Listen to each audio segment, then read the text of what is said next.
Maya, halika na. Kakain na tayo. Naghihintay na sa'yo si Jack kanina pa. Alam mo namang hindi nakakakain yun kapag hindi ka kasabay. Si Maya, isang basurera sa umaga at labandera sa gabi. Lahat naman talaga ay gagawin niya para sa anak niyang si Jack. Pinipilit niyang bigyan ng maayos na buhay ang kanyang pamilya kahit hirap na siya. Teka lang po, maghuhugas lang po ako ng kamay at paa bago tuluyang pumasok dyan. Hintayin niyo lang po ako. Ako na pong bahala magpakain kay Jekla. Nang medyo natuyo na ang kamay at paa ni Maya ay pumasok na siya sa loob ng bahay nila. Halata mo sa kanya ang pagod dahil sa maghapon na trabaho. Para maibsan yun ay hinalikan ni Jack sa noo ang kanyang ina. Ay nako, ang sarap naman na hinahalikan ako ng anak ko. Tanggal talaga ang pagod ni Mama kapag ginagawa mo yan eh. Maraming salamat anak ha. I love you po Mama. I love you too. Sige, umupo ka na para makakain na tayong dalawa, okay? Dali-dali ay yun ang ginawa ni Jack.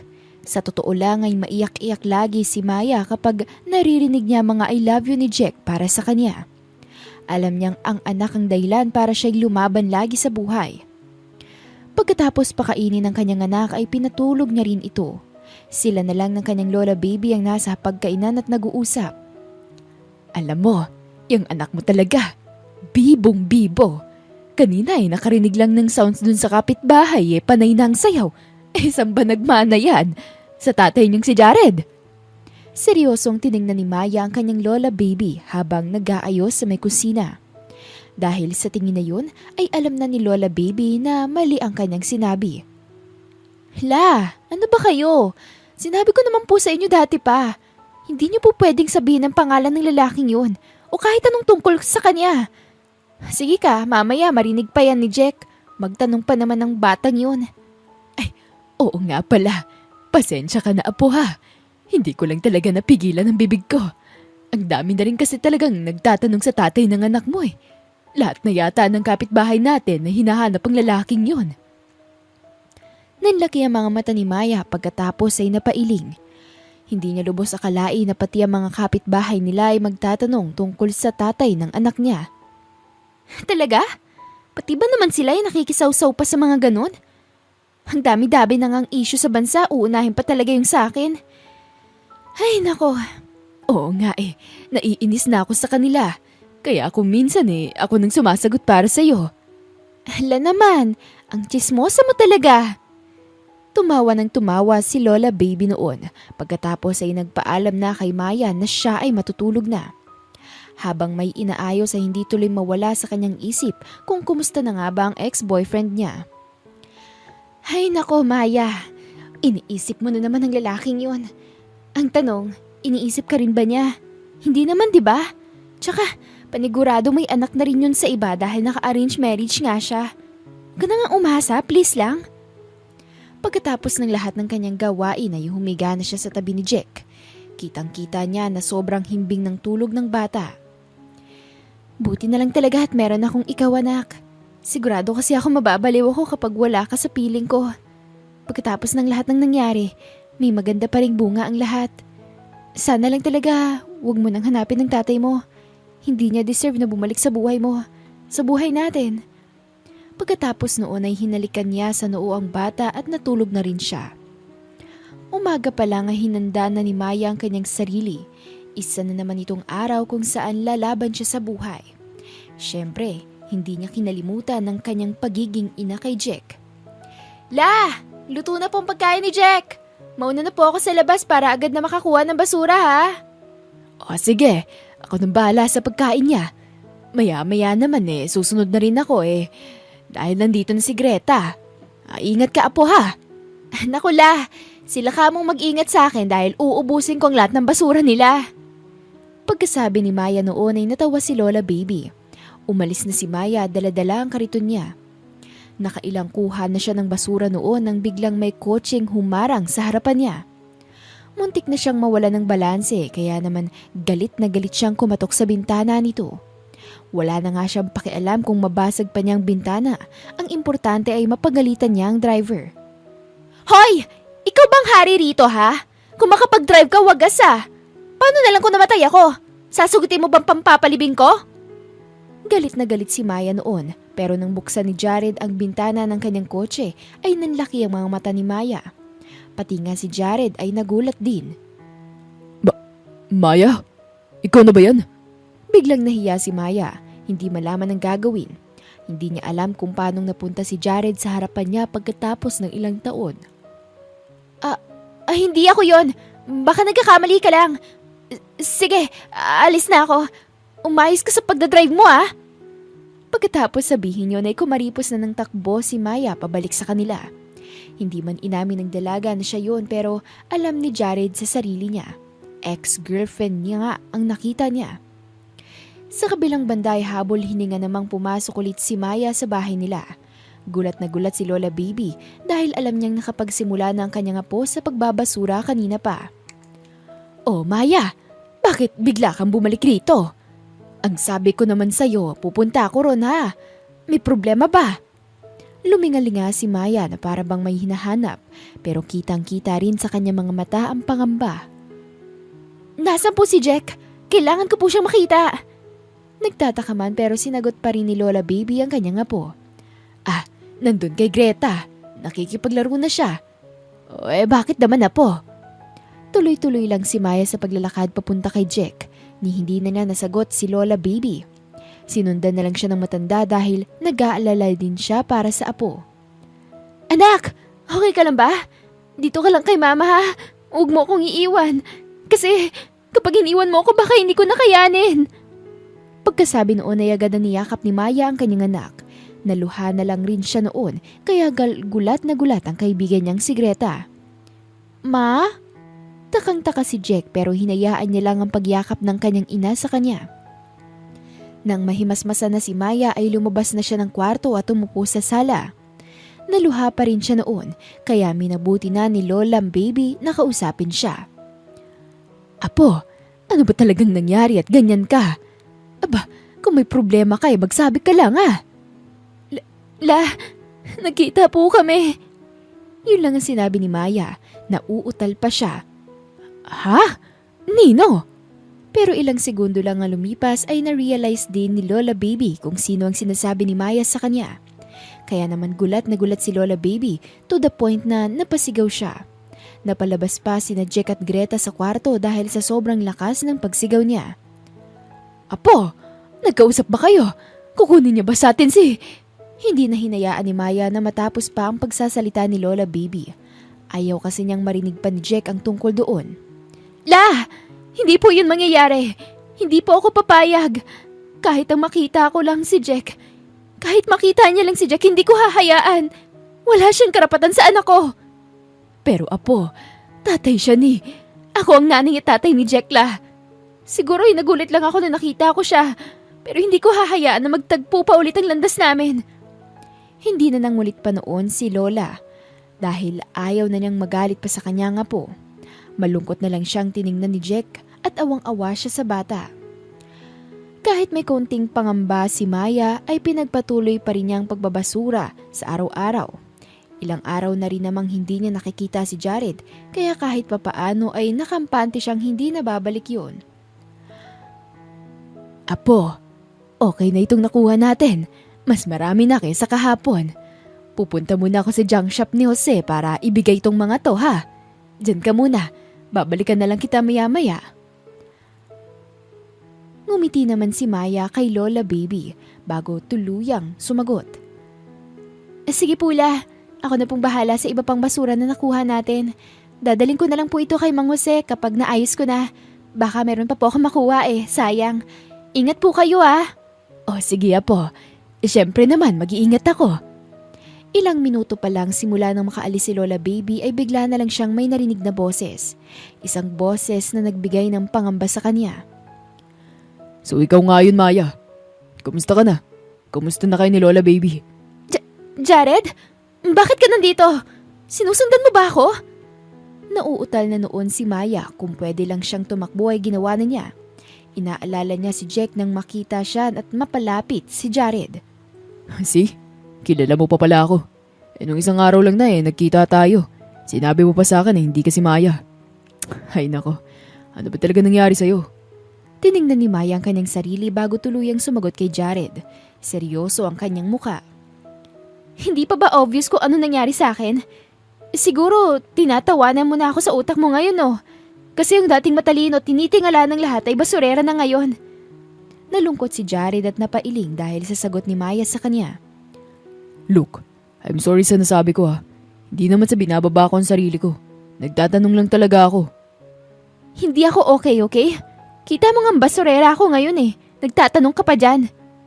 Pansin ni Jared na inis na sa kanya si Maya kaya hindi niya maiwasan na hindi magtanong sa dalaga. Galit ka pa rin ba sa nangyari sa atin dati? Kung oo, gusto ko sana mag-sorry sa lahat ng... Hindi na natuloy ni Jared ang kanyang sinasabi dahil pinutol agad siya ni Maya. Hindi ko kailangan ng kahit anong sorry mo ha. Kung anong nangyari sa atin dati, wala na yon. Tapos na. Nakamove on na ako kaya sana ikaw din. Hindi na nagsalita pa si Jared dahil alam niyang hindi siya papakinggan ng dalaga. Umalis na lang siya roon. Noon lang tuloy nakahinga ng maluwag ang dalaga. Nakakainis! Mukhang hindi na talaga niya ako titigilan. Mahirap ba na hindi ako pansinin? Wala na dapat kaming paki sa isa't isa. Inis na pumasok si Maya sa kanilang bahay kinagabihan. Hindi pa rin kasi mawala sa kanyang pagtatagpong muli nila ni Jared. Napansin naman na yon ni Lola Baby kaya agad niyang nilapitan ng kanyang apo. O apo, ano na naman ba yon? Ayos ka lang ba? Yan pa rin ba ang kinakainis mo nung nakita kita sa junk shop ni Jose kanina? Seryosong tiningnan ni Maya ang kanyang Lola Baby dahil hindi pa rin bumababa ang galit na nararamdaman niya kay Jared. Umupo siya at saka nagsalita. Sino pa bala? Siyempre si Jared. Pumunta siya kanina, kinausap ako. Di ko alam kung kinakamusta ba ako o minamaliit.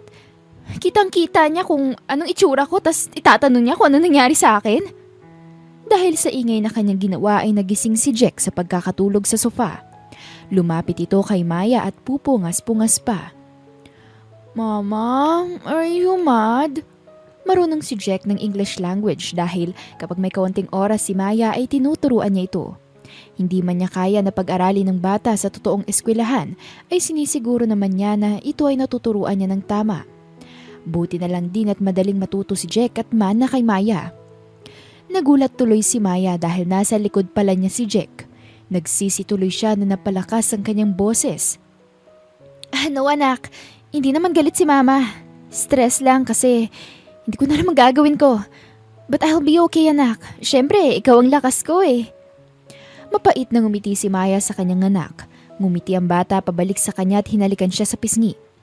Pakiramdam ni Maya noon, nabura ang lahat ng stress niya sa mundo. I love you, Mama. I love you too, anak. Salamat sa paghalik mo ha. Okay na ulit si Mama. Pagkasabi ni Maya noon ay bumalik na ulit sa sofa si Jack para humiga. Ilang minuto pa umupo na rin si Lola Baby para kausapin ng kanyang apo ng masinsinan. Apo, ilang beses na kitang napapansin na problemado ka tungkol kay Jared. Hindi pa natatapos ni Lola Baby ang kanyang sinasabi dahil sinagot agad siya ni Maya. Hala, di ba ang sabi ko ay bawal mong banggitin ang pangalan ni Jared? Hindi siya pwedeng makilala ni...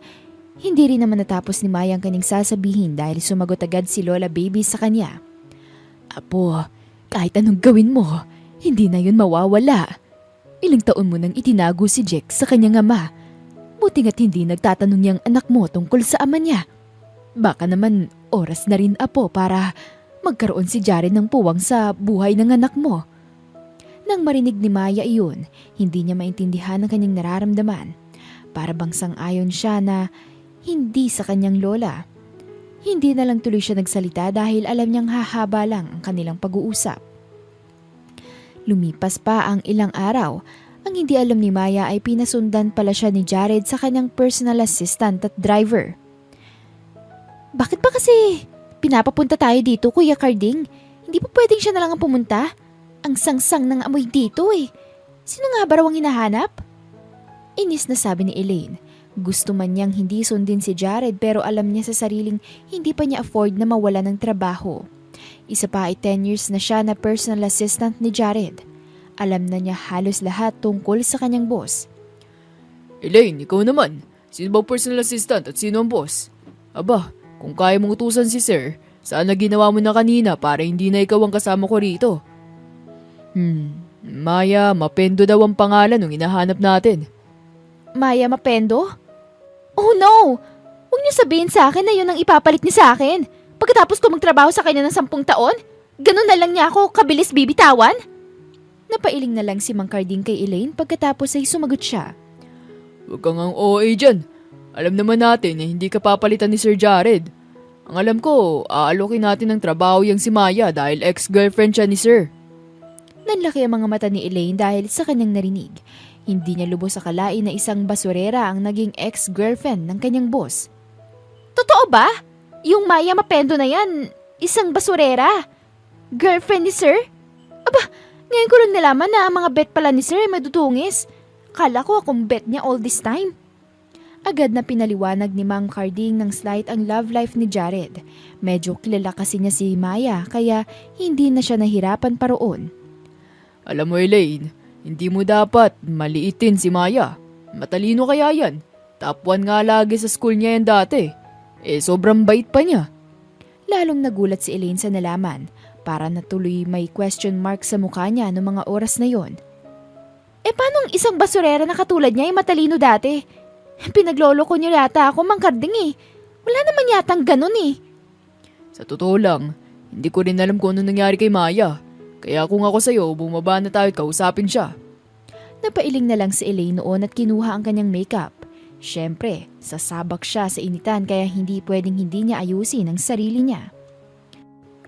Aalis na sana noon si Maya ng kanilang bahay nang biglang nakita niyang papasok sa eskinita sina Elaine at Carding. Dahil nga kilala niya si Mang Carding ay kinabahan na siya. Napailing na lang sa kung anong mangyayari sa araw na yun. Maya, magandang umaga pala sa'yo. Sana naalala mo pa ako. Ako to, si Mang Carding, driver ni Jared. Mukha lang ako matanda dahil sa edad ko pero hindi pa naman ako makakalimutin. Ngumiti ng mapait si Maya. Yung ngiti na para bang nagsisisi siya na nagkita sila ni Mang Carding. Pero dahil nandun na ito, ay wala na siyang magagawa. Oo naman po. Alala ko pa po kayo. Pwede ba namang makalimutan ko yung isang mabait na driver na katulad nyo? Ano po bang sa atin? Kahit alam na ni Maya kung bakit nasa harapan ng bahay nila si Mang Carding, ay nagtanong pa rin siya sa matanda. Pagbibigay yon ng respeto para sa kanya. Kahit hindi naman tinatanong si Elaine ay siya na ang sumagot para kay Mang Carding. Gusto na kasi niyang makaalis sa mabahong lugar na yun, kaya naman todo madali siya. Maya Mapendo, right? Kilala mo naman siguro kung sino ang boss namin, hindi ba? Sir Jared wants to see you in his office tomorrow. Is 10 a.m. good to you? Bibigyan kaya tayo niya ng trabaho. Dahil sa pagiging mayabang na dating ni Elaine ay nainis si Maya. Imbis na kausapin niya ng maayos ang dalawa ay nagpa siya na lang ito na huwag na lang. Excuse me Gusto ko pa sana makipagkwentuhan sa inyo pero kailangan ko nang umalis. Kung okay lang, bumalik na lang kayo sa ibang araw. Kung hindi kayo busy. Ako kasi busy Maya, sana pagbigyan mo si Jared. Gusto ko kasi niyang makausap. Nagkwento niya sa akin nung isang araw na nakita raw kayo malapit dito nakita niya ang sitwasyon mo. Kaya tutulungan ka raw niya. Hindi pa nakakasagot si Maya ay nagsalita na naman si Elaine sa tonong ayaw ng dalaga. Hindi mo naman siguro tatanggihan ng offer ng boss ko, hindi ba? Alam mo bang sa ilang taon kong pagtatrabaho sa kanya, ngayon ko lang siya nakita na naghabol sa isang applicant tapos sa isang katulad mo pa. Ganun ba? Miss, mukhang ayaw mo naman talaga akong papasukin dyan sa kumpanya ninyo. Siguro napilitan ka lang na pumunta rito dahil utos yun ng boss mo, ano? Well, pakisabi kay Jared, hindi ko kailangan ng tulong niya mula sa kanya. Buhay naman kami ng pamilya ko kahit hindi ako magtrabaho doon. Dahil sa naging reaksyon ni Maya ay napailing na lang si Carding. Doon pa lang ay alam na niya na hindi papayag ang dalaga sa offer nila. Maya, nako, pasensya ka na sa attitude nitong si Elaine. Ganito lang magsalita to pero mabait naman yan. Sige na Maya, baka kasi magalit sa amin si Jared Alam mo naman ang batang yun. Kapag hindi niya nakuha ang gusto niya ay lalo siyang mangungulit. Si Maya naman ay napailing dahil sa sinabi ni Carding. Sabihin mo po sa kanya, hinding-hindi na niya ako makukuha. Tsaka, kung gusto niya yan, talaga, di ba dapat siya ang pumunta rito para ialok sa akin ng trabaho? Hindi yung iuutos pa niya sa inyo. Maya, sobrang busy kasi ni Jared. Kung alam mo lang, subsob talaga siya sa trabaho para ibangon ang kumpanya nila. Kung tatanungin mo ako, sobrang proud ako sa batang yun. Siya ang nagpatunay na walang imposible sa isang taong nagsisikap. Hindi alam ni Maya kung anong isasagot niya sa matanda dahil naaalala niya na lang na isa ang kumpanya yon sa mga dahilan kung bakit naghiwalay sila ni Jared. Para daw mas maging mayaman ang kumpanya nila ay kailangan daw makasal ni Jared sa isa sa mga business partners nila. Eh di, maganda po yun para sa kumpanya nila. Sigurado po ako kasal na sila ng Quenzil. Yun po ang napili ng pamilya ni Jared para sa kanya, hindi ba? O sige na po. Naputol ang pagsasalita ni Maya dahil lumabas na ng bahay niya si Jack. Mama, bakit nandito ka pa po? Nanlaki ang mga mata ni Maya tagad na pinapasok ang bata sa loob ng bahay nila. Magsasalita pa sana si Maya pero nauna na si Mang Karding. Aba, kay gwapong bata naman yan. Anak mo ba siya, Maya? Mukhang hawig siya ni Jared lalo na sa mga mata. Pilit na ngumiti si Maya pagkatapos ay nagpaliwanag ng konti. Siyempre, hindi niya inamin na anak ni Jared si Jack. Opo. Anak ko nga po siya pero hindi niya po kamukha si Jared Sobrang layo po. Baka naman lumabo na po ang mata ninyo, Mang Karding. Hindi malabo ang mata ni Mang Karding, no? Kamukha talaga ng anak mo si Sir Jared. Oh wait, kung kamukha nga ni Sir Jared ang bata, ibig sabihin ba nun ay hindi na natapos ni Elaine ang kanyang sasabihin dahil sumagot na si Maya sa kanya. Ay kung ano man ang nasa isip nyo, hindi po yan totoo. Iba po ang tatay ng anak ko. Sige na po, makakaalis na kayo. May mga kailangan pa po akong gawin. Bye Mang Karding, saka na lang po ulit tayo magkwentuhan ulit. Dahan-dahan pang tinulak ni Maya ang dalawa na tila ba pinapaalis niya mga ito. Pilit niyang tumitingin si Elaine sa daan ng bahay nila Maya pero pinipigilan siya ni Maya. Halatang halata na may tinatago siya.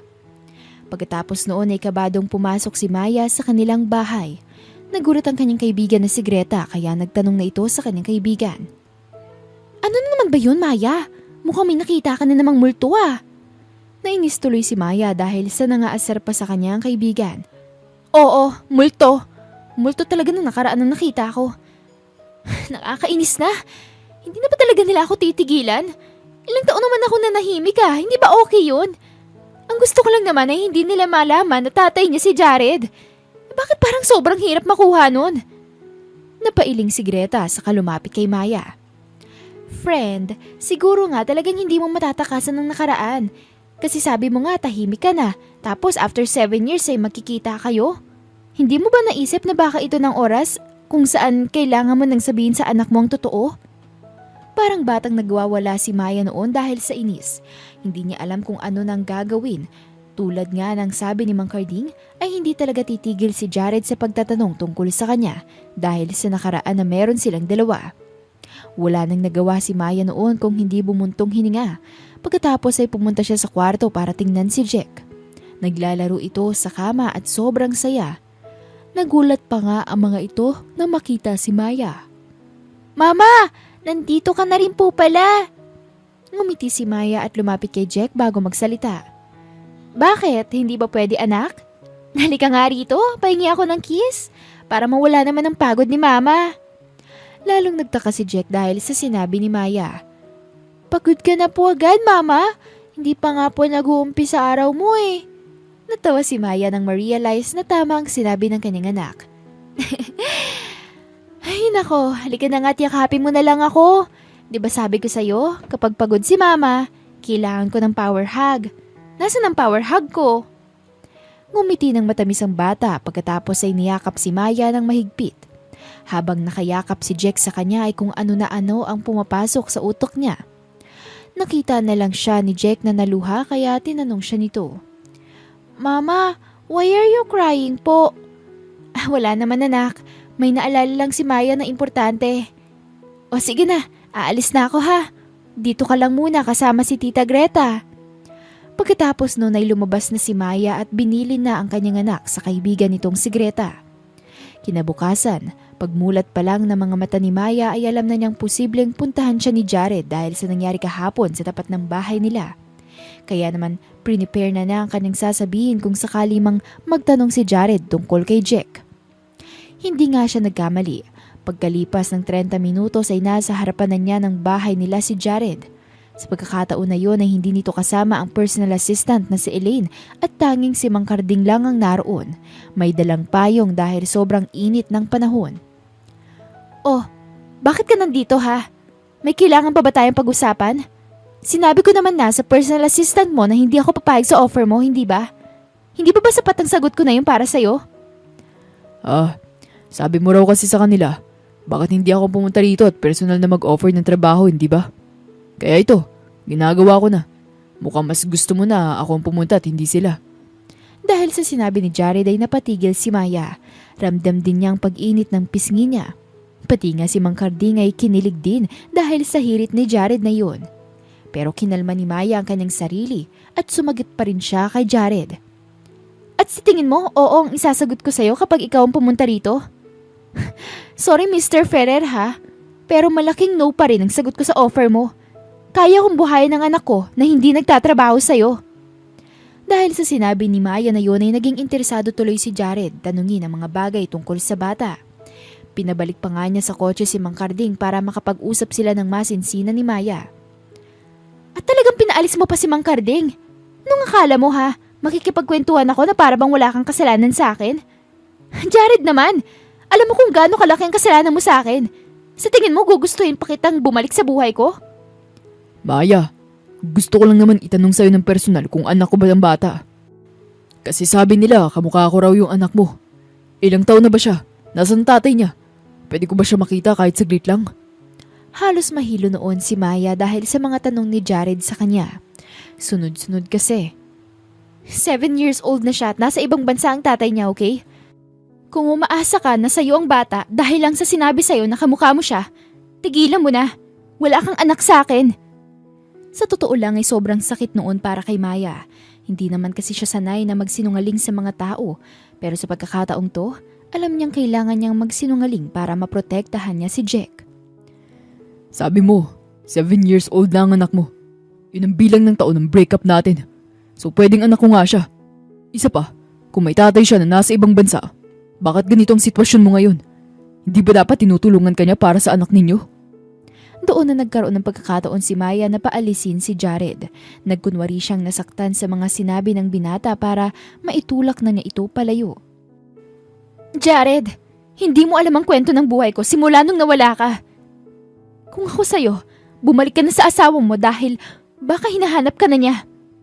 Teka, hindi mo ba naisip na baka magselo siya kapag nalaman niya na naputo lang sinasabi ni Maya dahil sinagot agad siya ni Jared? Sino bang may sabi sa'yo na may asawa na ako? Yung arranged marriage ko ba noon na si Quinzel? Maya, hindi natuloy yun dahil pinaglalaban ko kung anong meron tayo. Pero nung babalikan na kita, may nakita akong lalaki na yumayakap sa'yo. Sobrang sweet nyo sa isa't isa, kaya hindi na kita ginambala pa simula noon. Nagulat man sa sinabi ni Jared ay sinakyan na lang ni Maya kung anong sinasabi ng binata. Kahit naman nalaman niyang hindi natuloy ang arranged marriage nito kay Quinzel ay hindi pa rin magbabago ang desisyon niya. Yun naman pala eh. Nakita mo na ako may ibang kasama. Ibig sabihin okay na ako at hindi ko kailangan ng tulong mo. Kaya kung ako sa'yo, umalis ka na rito. Aalis na sana si Jared noon nang biglang lumabas si Jack mula sa bahay nila. Nanlaki ang mga mata ni Jared dahil totoo nga ang sinabi ni Mang Carding at Elaine sa kanya. Kamukhang kamukha niya nga ang anak ni Maya.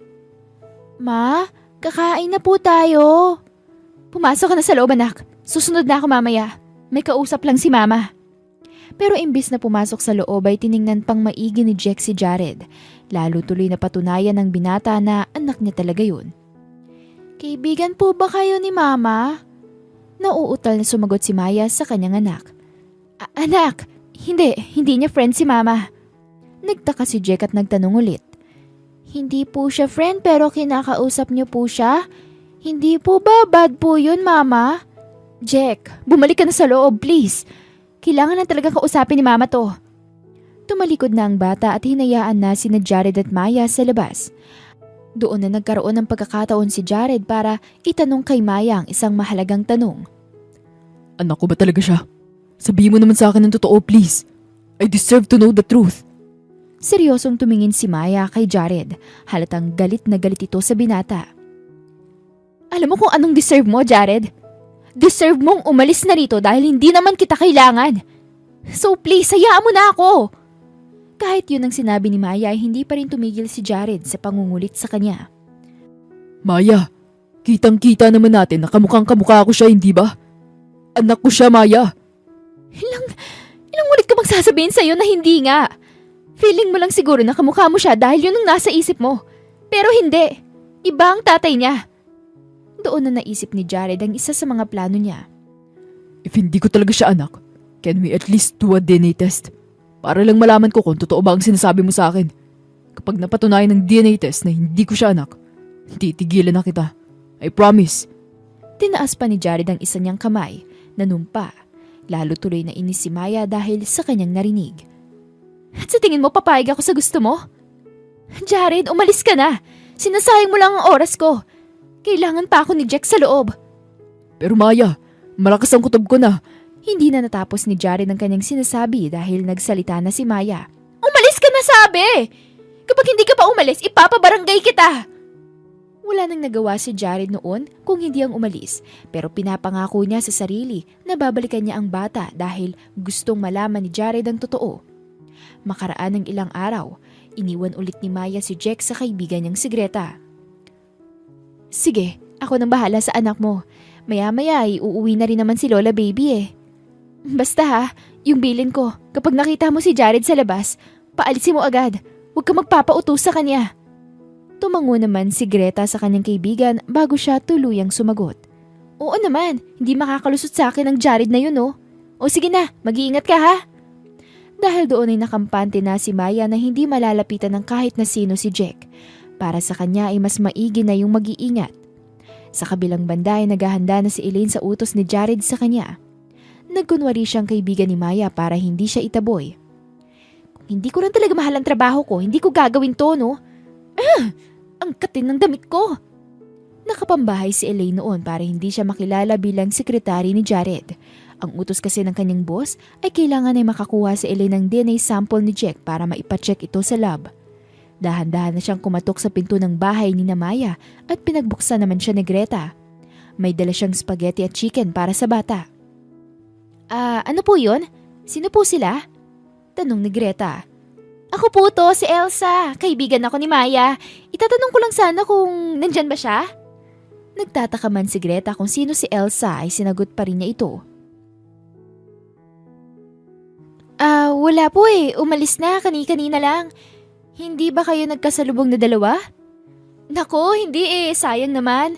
Pero, pwede ba akong pumasok? May gusto kasi akong ibigay sa anak niya. Si Jack? Siya ba? Nandyan? Tinignan ni Greta si Jack bago tuluyang sumagot kay Elaine. Opo, nandito naman si Jack. Teka, kaibigan niyo po ba talaga si Maya? Parang ngayon ko lang kayo nakita eh. Dahil nagtataka na si Greta ay umakting pa si Elaine. Inis na inis man siya ay kailangan niyang sundin ang utos ng kanyang boss. Ay, oo naman! Kaibigan talaga niya ako! Hindi mo lang ako nakikita dito kasi minsan lang naman akong pumunta. Tumangu-tangu si Greta. Pinaniniwalaan na lang kung ano ang sinabi ni Elaine sa kanya. Sige po, pumasok muna kayo rito at umupo. Tatawagin ko lang po sa kwarto niya si Jack. Kaya naman habang tinatawag ni Greta ang bata ay hinanda na ni Elaine ang kanyang ibibigay kay Jack. Pagbalik ni na Greta at Jack ay umakting na ulit si Elaine. Oh Jack, ikaw na ba yan? Sobrang laki mo na. Ito na ang spaghetti at chicken na binili ko para sa'yo. Umupo ka muna at kumain ha. Nagtataka naman ang bata pero ginawa niyang sinabi ni Elaine dahil hilig niya ang spaghetti at chicken. Jack, dahan-dahan lang sa pagkain yan ha. Baka naman mabiluukan ka. Yes po. Masayang-masaya ang bata kaya pinabayaan na ito ni Greta kay Elaine. Pumunta na siya ng kitchen para may ayusin doon. Maliban sa pagkain na dala ni Elaine ay may laruan din kaya kaagad niyang nakuha ang loob ng bata. Jack, okay bang pagkain na dinala ko para sa'yo? Masarap ba? Opo, thank you po. Dahil nga nasa kusina naman si Greta ay madaling nakuha ni Elaine ang kutsara na ginamit ni Jack sa pagkain niya. Agad niyang tinabi yun nang hindi nakikita ni Jack. Ilang minuto pa ay sinubukan na niyang magpaalam kay Greta dahil tapos naman na ang kanyang misyon. O sige, alis na ako ha. Thank you. Nagtaka si Greta at napatigil. Ha? Aalis ka na kaagad? Kadarating mo lang kanina. Sigurado ka na ba dyan? Oo naman, wala naman kasi si Maya eh. Sabihin mo na lang na pumunta ako ha. Maraming salamat. Ano nga ulit ang parangalan mo? Ngumiti si Elaine at sumagot. Elsa ang pangalan ko. Pagkatapos noon ay tumingin siya kay Jack at nagpaalam. O sige, bye na Jack ha. Kita na lang ulit tayo sa susunod. Kumaway naman pabalik si Jack kay Elaine. Pagbalik ni Maya kinagabihan, habang sila ay kumakaing apat ay nakwento ni Greta ang pagpunta ni Elaine sa kanilang bahay. Oo nga pala, may pumunta rito kanina. Elsa daw ang pangalan niya, kaibigan mo raw. Hindi natapos ni Greta ang kanyang sasabihin dahil sumagot agad si Maya sa kanya. Ha? Ano bang sinasabi mo dyan? Ikaw lang naman ang kaibigan ko na may alam kung taga saan kami. Isa pa, wala akong kaibigan na Elsa ang pangalan. Ha? Kung wala kang kilalang Elsa, sino yung pumunta rito kanina? Alam mo, binigyan niya pa nga ng pagkain si Jack eh. Spaghetti at chicken. Kaya nga hindi na ako bumili ng pagkain ng batang yan dahil may nagbigay na sa kanya. Agad na kinabahan si Maya. Hindi niya kasi talaga kilala ang nagpakilalang Elsa na yun. Isip siya ng isip pero wala talaga.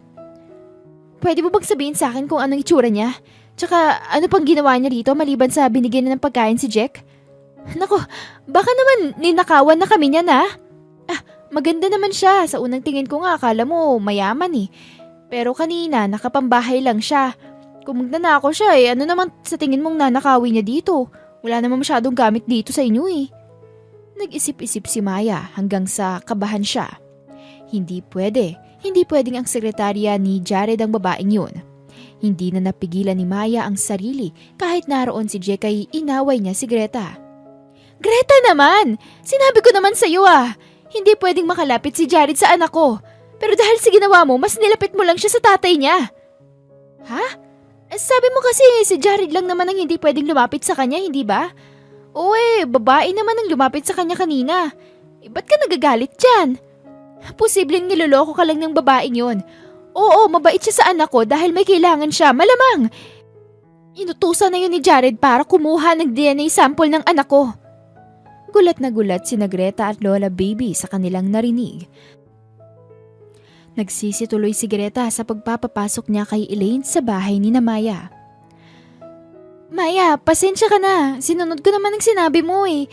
Kaya lang hindi ko talaga naisip na si Jared ang nagpadala sa babaeng yun dahil wala talaga akong ideya. Oo nga naman Maya, sigurado naman ako na nagkamali lang talaga si Greta. Pagpasensya mo ng kaibigan mo. Hindi naman na yun mauulit eh. Seryosong tumingin si Maya sa lahat. Oo, talagang hindi na mauulit dahil hindi ko napapapuntahin si Greta rito sa bahay natin kahit kailan. Umalis ka na rito dahil... Hindi na natapos ni Maya ang kanyang sasabihin dahil biglang sumuka si Jack na may kasamang dugo. Nagpanik siya dahil ngayon niya lang nakita ang kanyang anak sa ganong estado. Anak! Anak! Ano nangyayari sa'yo? Hala, Diyos ko! Tulong! Tulong! Kailangan na natin siyang dalhin sa ospital! Agad na tumawag ng tulong si Greta sa mga lalaking kapitbahay na naroon. Buti na lang din at malapit ang ospital na pinagdalhan kay Jack kaya hindi na sila nahirapan. Dok, kamusta po ang anak ko? Please, bigla na lang pong siya sumuka ng dugo. Mrs., sige po. Gagawin po natin ang lahat para sa bata. Wait lang po Mas mabuti po kung dito na muna kayo. Maraming salamat po. Kahit na magkagalit kanina ay sumama pa rin si Greta sa kanila dahil kailangan niyang masigurado na okay talagang sitwasyon ni Jack. Halos 1 oras din ng doktor bago ito bumalik kina Maya. Sinabi niya na may severe dengue daw si Jack kaya ito sumuka ng may kasamang dugo. Takot na takot noon si Maya dahil feeling niya ay mawawala na sa piling niya ang bata. Kailangan niyo pong masalinan ng dugo sa lalong madaling panahon dahil kung hindi po, baka... Hindi na natapos ang sasabihin ng doktor dahil sumagot agad si Maya. Hindi po pwedeng mawala ang anak ko sa akin. Gagawin ko po ang lahat para sa kanya. Ako po, i-check niyo kung compatible ba kami ng anak ko. Kahit lahat po ng dugo kukunin niyo, ayos lang po sa akin. Sige po, walang problema. Gagawin po natin yan. Ako rin. I-check nyo na rin ako kung pwede ako magbigay kay Jack. Iligtas niyo ang apo ko, Dok. Parang awa nyo na. Pumayag din naman ng doktor sa gustong mangyari ni Lola Baby. Kaya lang ay wala talagang compatible sa kanila dahil si Jack ay A negative, habang si Maya ay B positive at si Lola Baby ay B negative. Inis na si Maya noon. Hindi alam kung anong dapat nilang gawin para maging okay si Jack. Mukhang kailangan mo talagang sabihin kay Jared na siya talagang ama ng bata. Alam kong ayaw mong humingi ng tulong sa kanya, Apo. Pero kahit ngayon lang, para sa anak mo, humingi ka ng tulong para madugtungan ang buhay ng anak mo. Lola, sorry po pero hindi ako nakinig sa inyo. Naging makasarili po ako. Ang buong akala ko po kasi makakasira ng relasyon naming mag-ina si Jared. Kaya ayaw ko siyang ipakilala noon. Naunahan po ako ng takot, Lola. Kaya nga gawin mo na kung anong alam mong tama ngayon. Hindi pa naman huli ang lahat. Masasalba natin si Jack kung pupuntahan mo siya ngayon at sasabihin mo sa kanyang totoo. Niyakap ni Maya si Lola Baby. O sige na, kahit inaway mo ako kanina, sasabihin ko pa rin to sa'yo. Ako nang bahala sa bata ha. Tama naman si Lola Baby, kailangan mo nang sabihin kay Jared ang totoo. Iyak nang iyak si Maya noon at niyakap din si Greta. Pasensya ka na sa inasal ko kanina. Hindi ko yun sinasadya. Bugso lang yun ang damdamin ko. Oo, alam ko naman.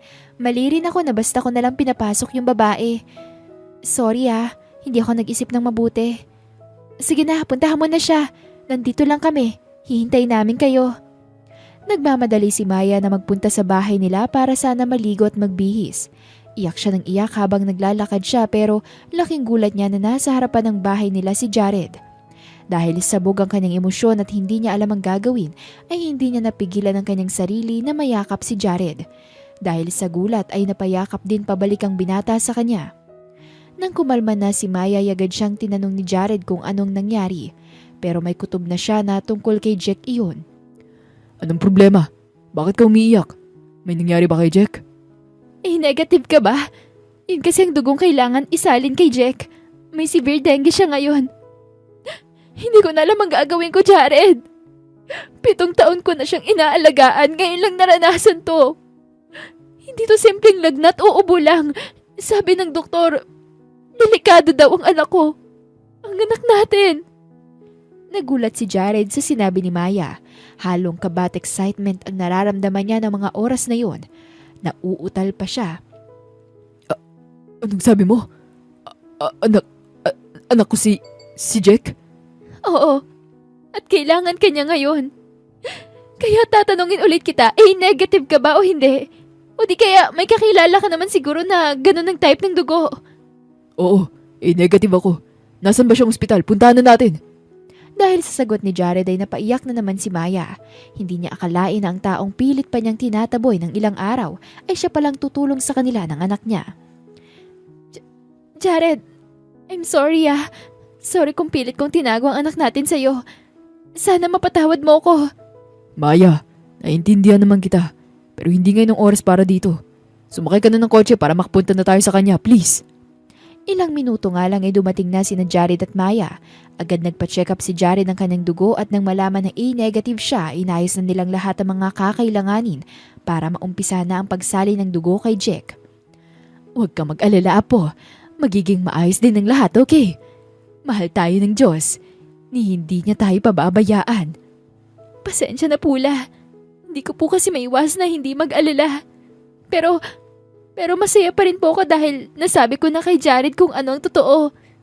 Sana lang din po talaga hindi pa huli ang lahat para sa kanilang mag-ama. Oo naman, hindi yan. Basta kahit na ano mangyari, nandito lang ako para sa'yo, Apo ko. Makaraan ng 4 na oras ay natapos na rin ang pagsasali ng dugo kay Jack. Hinang-hinaman ay mapapansin na sobrang saya ni Jared na siya ay nakatulong sa sarili niyang anak. O dahan-dahan, hindi mo pa kaya. Kamusta ng pakiramdam mo? Ayos na ba? Ngumiti si Jared bago nagsalita. Okay naman ako. Si Jack ba, kamusta? Baka kailangan pa niya ng dugo ko. Handa pa ako magbigay sa kanya kung kinakailangan. Natawa naman si Maya dahil sa sinabi ni Jared. Ikaw naman, napasobra naman yata ang tulong mo sa anak natin. Maraming salamat pala sa pagtulong ah. Hindi ko alam kung anong gagawin ko kung hindi mo tinulungan si Jack. Ano ka ba? Anak ko si Jack. Tutulungan ko talaga siya. Ikaw lang naman kasi itong matigas eh. Ayaw mo pang sabihin sa akin na ako ang ama niya. Kamukhang kamukha ako nga, i-deny mo pa sa akin. Sorry na nga. Akala ko kasi kukunin mo sa akin ang anak ko dahil alam mong mas mabibigyan mo siya ng mas maayos na buhay kumpara sa akin. Dahil sa sagot ni Maya ay napailing na lang si Jared. Tama ka naman, Maya. Kukunin ko ang anak natin. Ang kaibahan lang sasama kita pati si Lola Baby. Magiging isang masaya tayong... Naputol sa pagsasalita si Jared dahil pinigilan siya ni Maya. O hindi! Hindi mo gagawin yan. Pwede naman kasi tayo maging isang pamilya na hindi mo ako dinadamay. Isa pa, ayos naman kami ni Lola Baby sa bahay namin kaya hindi na kailangan yan. Kita ang lungkot sa mga mata ni Jared nang marinig niya ang sinabi ni Maya. Pero syempre, hindi siya tumigil sa pangungulit kay Maya. Yan gana naman. Ayaw mo na namang tumanggap ng tulong mula sa mga taong may malasakit sa'yo. O sige, sa ngayon, hindi kita pipilitin.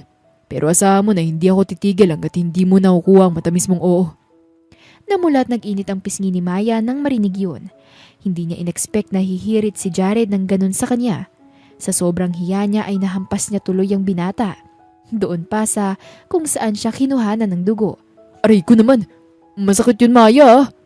Nagulat si Maya. Hindi niya talaga sinasadya ang paghampas kay Jared. Ay nako, sorry. Promise hindi ko sinasadya yun. Nawala talaga sa isip ko na kakakuha lang pala sa'yo ng dugo. Nasaan ba yung masakit? Susubukan kong pawalain. Ngumiti si Jared at nilagay sa may dibdib niya ang kamay ni Maya bago tuluyang sumagot. Nandito pa yung sakit. Kaya mo bang pawalain? Namulat nag-init naman tuloy ang mukha ni Maya dahil doon. Jared, ikaw naman eh. Tama na nga yung mga hirit mo sa akin.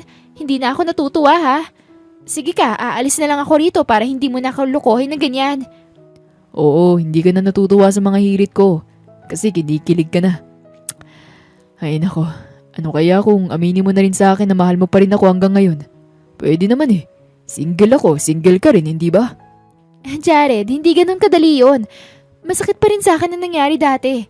Kahit na tinulungan mo ang anak natin at napaamin mo na ako sa kung ano ang totoo, hindi pa rin yun sapat para bumalik ka sa buhay ko ng 100%. Tumangutango naman si Jared nang marinig yun. Oo, alam naman niya. Hindi nga talaga ganun kadali ang lahat para sa kanila. Kaya iniisip niyang ligawan si Maya para tuluyan na itong mapasa kanya. Sige, wala namang problema dun.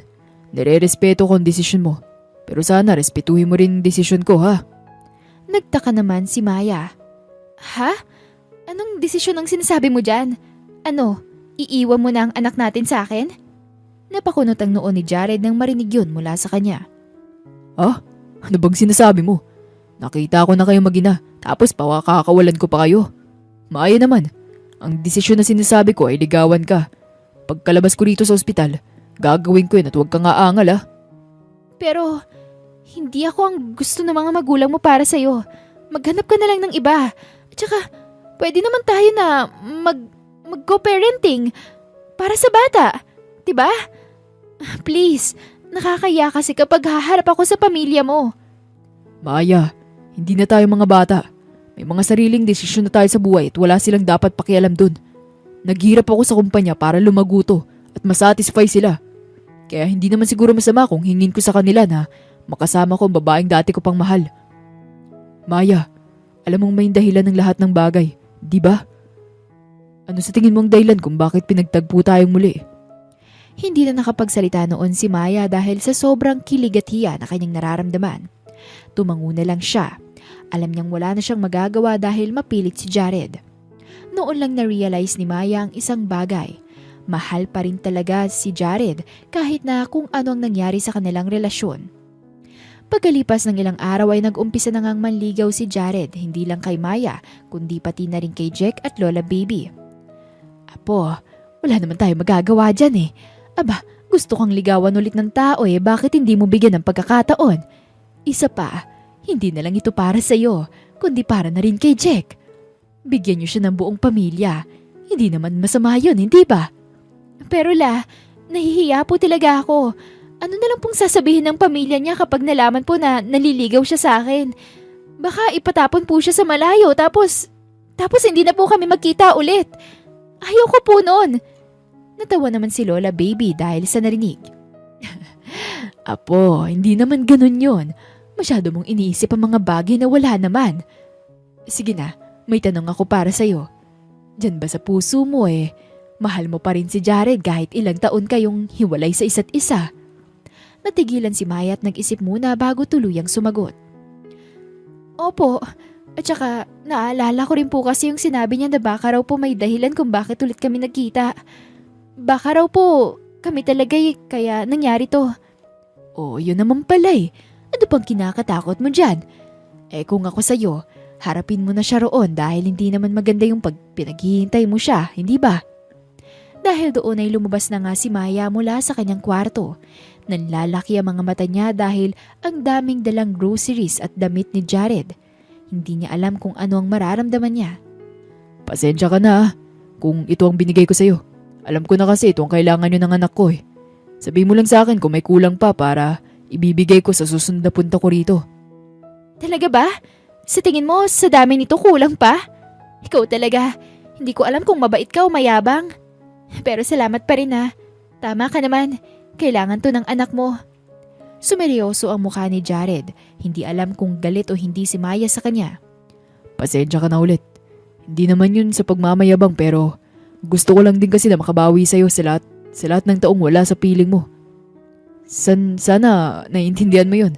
Isa pa, limot ko na rin kasi kung paano ba manligaw. Ikaw lang kasi ang niligawan ko sa buong buhay ko. Dahil sa sinabi ni Jared ay nakaramdam na naman ng kilig si Maya. Pero syempre, hindi niya yon pinakita. Sa halip ay pumunta na lang sila sa ospital dahil naroon pa rin si Jack. May ilang test pa kasi siyang kailangang gawin bago tuluyang makauwi. Sa tingin mo ba, tatanggapin ako ng anak natin?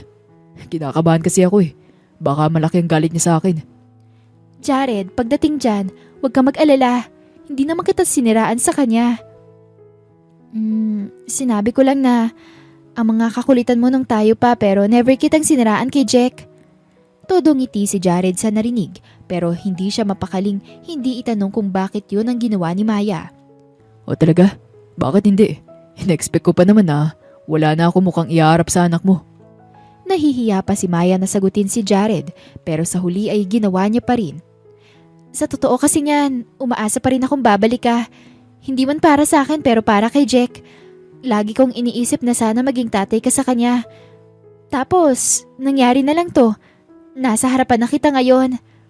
Naantig naman si Jared sa sagot ni Maya kaya hindi niya naiwasang yakapin ito. Sabi ko naman kasi sa'yo, may dahilan ng muli nating pagkikita. Ito na yun. Babalik talaga ako sa buhay niyo at hindi na ako aalis kahit kailan. Hindi na malaya ni Maya na lumuluha na pala siya ng mga oras na yun. Ikaw talaga, Jared. Tara na nga, baka tumuloy pa ang pagluha ako dito Pumasok na nga sila sa loob ng kwarto ni Jack. Buti na lang din ay gising na ang bata noong mga oras na yun. Hay anak, kumusta ka na? Ayos ka na ba? San pang masakit sa'yo? Hindi na po masakit, mama. Strong na po ako Kumunot ang noon ni Jack nang makita niya si Jared sa likod ni Maya. Alala pa niya ang mukhang yun. Bakit po siya nandito, mama? Friends na po ba kayo? Nagtaka si Maya pero na-realize niya na yun ang sinabi niya kay Jack nang minsang pumunta si Jared sa kanila. Yes, anak. Friends na kami. Kaya okay lang ba kung friends na din kayo? Oo naman po. Friends kami kung friends na rin po kayo. Basta po huwag niyo na pong uulitin yun, mama. Minsan lang po ako mag-forgiveness. Dahil sa sinabi ng bata ay nagkatinginan sina Maya at Jared. Napagtanto nila na yun na ang signs na hinihintay nila.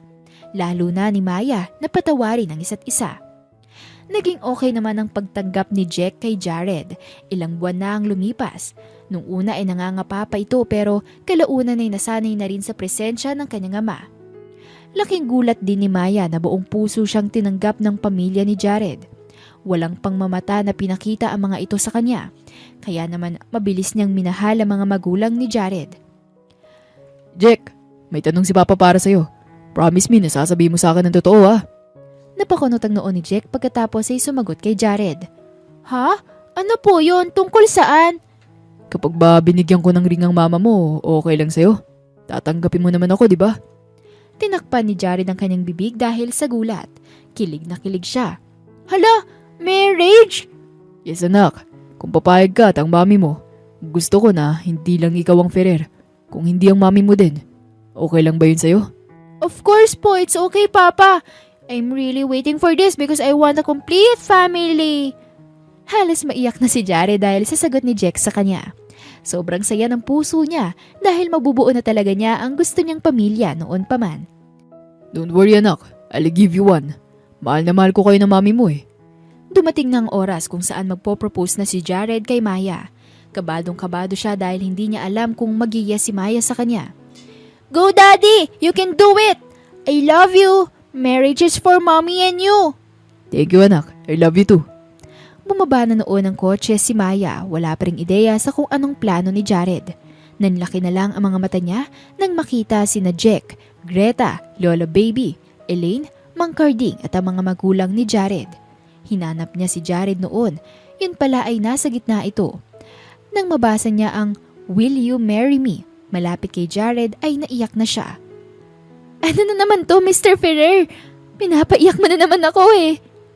Alam kong sobrang late na ito para dito.